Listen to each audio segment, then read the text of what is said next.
ఈరోజు కృషి విజ్ఞాన కేంద్రం మరణపల్లి దగ్గర ఉన్న కేంద్రాన్ని విజిట్ చేయడం జరిగింది. కలెక్టర్ గారు ఇండస్ట్రీ ప్రమోషన్ కమిటీలో భాగంగా మాట్లాడుతూ అనేక మంది ఔత్సాహికులైన గొర్రెల పెంపకం కానీ, లేదంటే షీప్ ఫార్మింగ్ నుంచి తర్వాత పుట్టగొడుగుల పెంపకము, తర్వాత డైరీ ఫార్మింగు, వివిధ రకాల యూనిట్లను ఎస్టాబ్లిష్ చేయడానికి అనుకూలమైన కేంద్రం.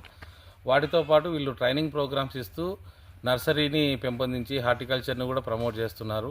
వీటికి సంబంధించిన యూనిట్లను ఒకసారి ప్రత్యేకంగా సందర్శించి అక్కడున్న అనుకూలమైన ప్రాంతము ఏ విధంగా ఉంటుంది, లేదంటే వాళ్ళు కల్పించే సదుపాయాలు ఏంటి, ఇచ్చే ట్రైనింగ్ ప్రోగ్రామ్ ఎలా ఉంటుంది, తదితర అంశాలు తెలుసుకోవడానికి ఇక్కడికి రావడం జరిగింది.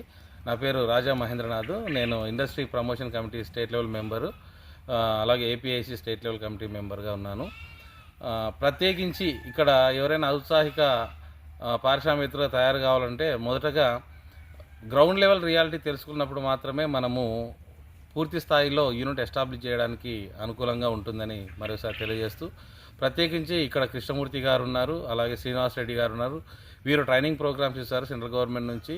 వాటితో పాటు ఈ స్కీములు అంటే పిఎంఈజీపీ కానీ, నేషనల్ లైవ్ స్టాక్ మిషన్ కానీ, తదితర స్కీముల యొక్క విధి విధానాలు, పాలసీలు, లబ్ధి, అలాగే సబ్సిడీలు ఎలా పొందవచ్చు, ప్రాజెక్ట్ రిపోర్ట్ ఎలా ప్రిపేర్ చేసుకోవాలి, అవగాహన ఎలా పెంచుకోవాలి, తదితర అంశాలను బట్టి పూర్తి స్థాయిలో వీరు అవగాహన కల్పించే అవకాశం ఉంది. కాబట్టి దీన్ని సద్వినియోగం చేసుకోవాలని ప్రతి ఒక్కరికి తెలియజేస్తున్నాను. యువకులు కేవలము ఉద్యోగాల మీదనే కాకుండా ఉద్యోగాలు ఇచ్చే స్థాయిలో ఎదగాలని మనస్ఫూర్తిగా కోరుకుంటూ ఈ అవకాశాన్ని సద్వినియోగపరచుకోవాలని కృషి విజ్ఞాన కేంద్రం వారికి ఈ అవకాశాన్ని కల్పించిన మేడం గారికి ధన్యవాదాలు తెలియజేసుకుంటున్నాను.